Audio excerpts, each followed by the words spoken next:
ஒரு முகவரியும் இல்லாமல் இன்றைக்குள்ள வீடியோக்குள்ளே நம்ம போவோம்.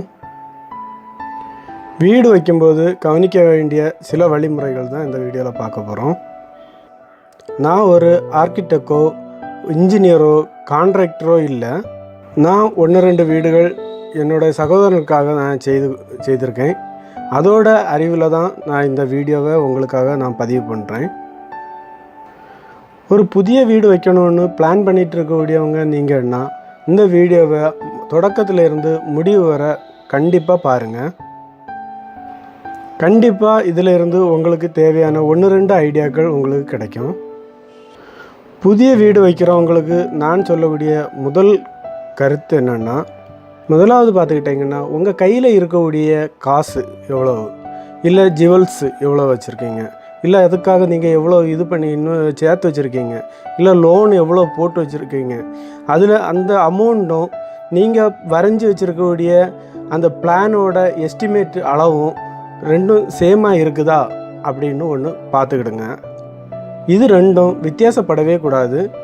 அதாவது ஒன்று கூடியோ ஒன்று குறைஞ்சோ அப்படி இருக்கக்கூடாது. இப்போ பட்ஜெட்டு எவ்வளவோ அதை விட கூடுதலாட்டு கொஞ்சம் அமௌண்ட்டு நீங்கள் கைவசம் வச்சுருக்கணும். இப்போ நம்மளோட வருமானம் எவ்வளோ இருக்கோ அது கணக்கு பண்ணி நம்ம வீடு போடணும். இப்போ நீங்கள் சப்போஸ் நம்ம ஃப்ரெண்ட்ஸு இப்படி வீடு போட்டிருக்காங்க, குடும்பத்தில் உள்ளவங்க இப்படி வீடு போட்டிருக்காங்க, வேறு நீங்கள் பார்க்கக்கூடிய வீடுகள் பெருசாக இருக்கும், இல்லை யூடியூப்பில் இப்படியெல்லாம் வீடு காணிக்கிறாங்க அப்படின்னெல்லாம் நீங்கள் பார்த்து வீடு வைக்கக்கூடாது. உங்களோட வருமானத்தில் அது நிற்குமா, இல்லை நீங்கள் சேர்த்து வச்சுருக்கக்கூடிய அந்த பட்ஜெட்டில், நீங்கள் வரைஞ்சி வச்சுருக்கக்கூடிய அந்த பட்ஜெட்டில் நிற்குமா அப்படின்னு பார்த்து அதுக்கேற்ற மாதிரி நீங்கள் செய்யணும். எப்போவும் மிடில் கிளாஸில் இருக்கக்கூடியவங்க ஞாபகம் வச்சுருக்க வேண்டிய ஒரு விஷயம் என்னென்னா, பட்ஜெட் வீடு தான் நமக்கு ரொம்ப யூஸ்ஃபுல்லானது. அதாவது அடுத்தவங்கள பார்த்து நம்ம அதே போல் பண்ணணும் அப்படின்னு சொல்லி பண்ண தொடங்கினா நம்ம பெரிய ஒரு ட்ராக்கில் நம்ம போய் விழ வேண்டியது இருக்கும். இப்போ நம்ம பட்ஜெட் வீடு நம்ம வைக்கிறதா இருந்தால் அது ரொம்ப ஈஸியாக இருக்கும். அதாவது நீங்கள் அதை சுத்தம் பண்ணதுக்கும் அதை பராமரிக்கிறதுக்கும் அதை மெயின்டைன்ஸ் பண்ணுறதுக்கும் உங்களுக்கு ரொம்ப ஈஸியாக இருக்கும். அதனால் நீங்கள் வீடு வைக்கும்போது ஒரு தடவை கூட யோசித்து நல்லபடியாக வீடு வைங்க. உங்கள் கையில் உள்ள ஃபண்டை வச்சு பண்ண முடியுமா அப்படின்னு சொல்லிட்டு யோசித்து இறங்குங்க. இது கட்டாயமாக்கும். அதுபோல் 2வது விஷயம் என்னென்னா, உங்களுடைய வீடு நீங்கள் நின்று நடத்துறது மாதிரி இருக்கணும், நீங்கள் நின்று செய்யறது மாதிரி இருக்கணும். இப்போ வீடு வைக்கிறதுக்கு 2-3 மெத்தடுகள் இருக்குது. அதாவது டெய்லி அவங்களோட சம்பளத்தை கொடுத்து நம்ம செய்கிறது, அப்புறம் லேபர் கான்ட்ராக்டு, அதாவது சாதனங்களை நம்ம எடுத்து கொடுத்து லேபர்களை வச்சு செய்கிறது. இன்னொன்று பார்த்துக்கிட்டிங்கன்னா மொத்தமாட்டு இன்ஜினியருக்கு மொத்தமாக கொடுக்கறது. இந்த மாதிரி 3 விஷயங்களில் வீடுகளை நம்ம வைக்கலாம். என்ன இருந்தாலும் நம்ம நின்று, அதாவது டெய்லி உள்ள சம்பளத்தை கொடுத்து நம்மளே சாதனங்களை இறக்கி போட்டு நம்ம செய்கிறது தான் இந்த வீடு வைக்கிறதில் ரொம்பவும் அதாவது ரொம்ப ஒரு முக்கியமான ஒரு இதாக இருக்குது.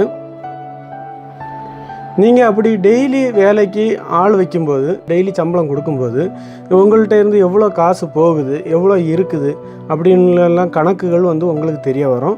அது மட்டும் இல்லை, அந்த வீட்டில் உள்ள நிறைய குறைகள் உங்களுக்கு தெரியும். அதை பார்த்து நீங்கள் சரி பண்ணி அதை முடிக்க வசதியாக இருக்கும். அப்படி உங்களால் நிற்க முடியலன்னா ஒரு லேபரை, அதாவது ஒரு சூப்பர்வைசரை வைங்க. சூப்பர்வைசரை வச்சு அவங்கள வச்சு நீங்கள் வேலை பாருங்கள். அப்படி நீங்கள் பார்த்தாலும் அது உங்களுக்கு லாபமாட்டு தான் இருக்கும்.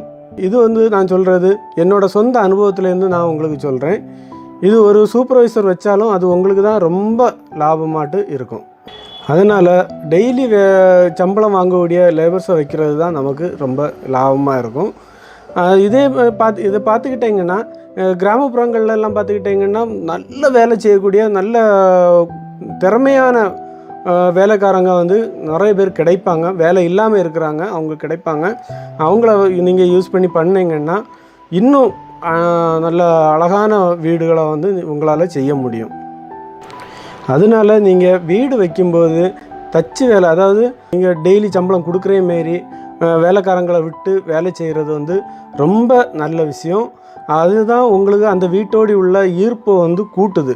ஓகேங்களா? இதே இது நீங்கள் கட்டி விற்கக்கூடிய வீடுகளை வாங்கினாலோ இல்லை வேறு மாதிரி கான்ட்ராக்ட் கொடுத்து செய்து உள்ளே போனாலோ அந்த வீட்டில் உங்களுக்கு வந்து ஒரு திருப்தி இருக்குமாங்கிறது வந்து ஒரு கேள்விக்குறி தான்.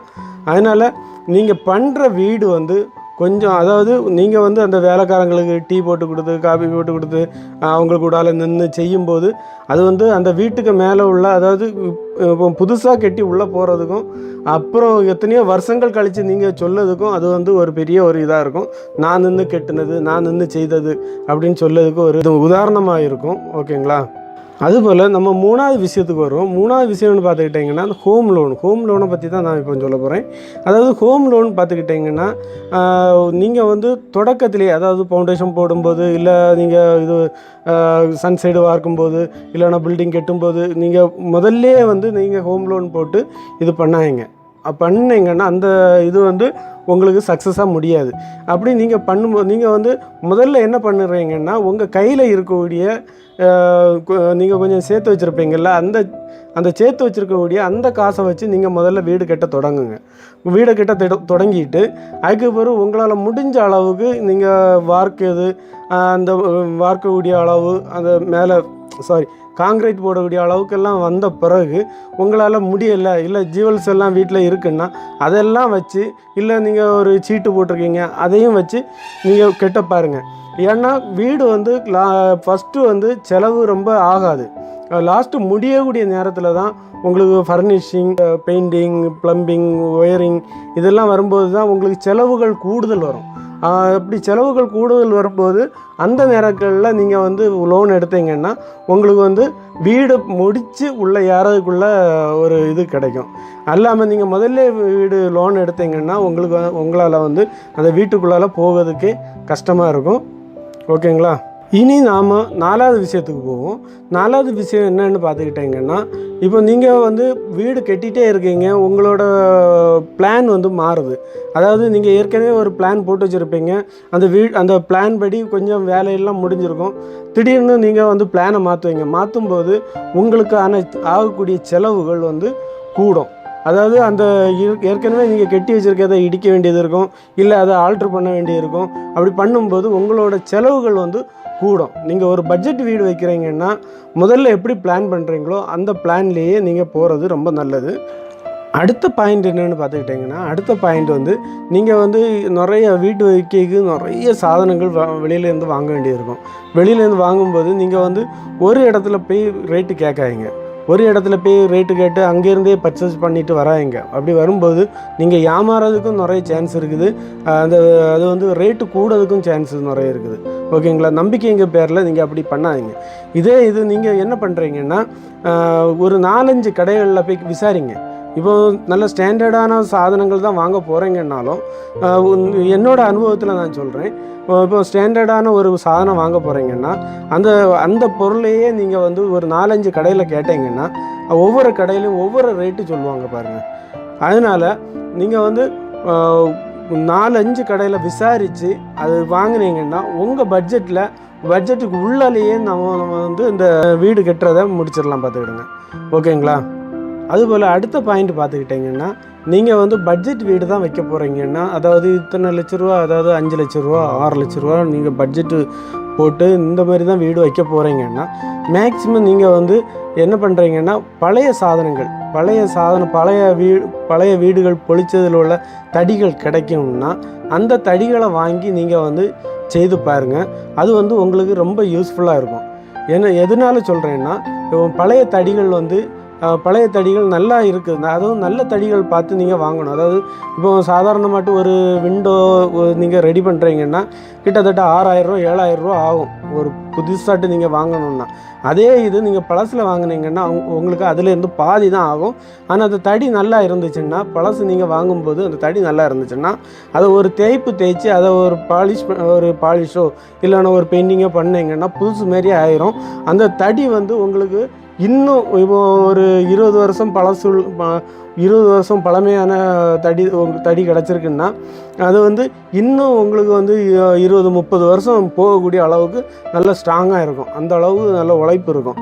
அதனால் சின்ன அளவு பட்ஜெட்டில் நீங்கள் வீடு கட்டுறவங்களாக இருந்தால் இந்த மாதிரி பழைய சாதனங்கள் நல்ல சாதனங்கள் கிடச்சுன்னா அதை வாங்கி யூஸ் பண்ணுங்கள். அது வாங்கி யூஸ் பண்ணிங்கன்னா உங்களுக்கு இன்னும் பட்ஜெட் வந்து குறையிறதுக்கு வாய்ப்பு இருக்குது. ஓகேங்களா? இவ்வளோ விஷயங்களையும் நீங்கள் பார்த்து நீங்கள் பண்ணிங்கன்னா கரெக்டாக உங்களுக்கு அழகான ஒரு பட்ஜெட் வீடை உங்களாலையும் கட்ட முடியும். ஓகேங்களா?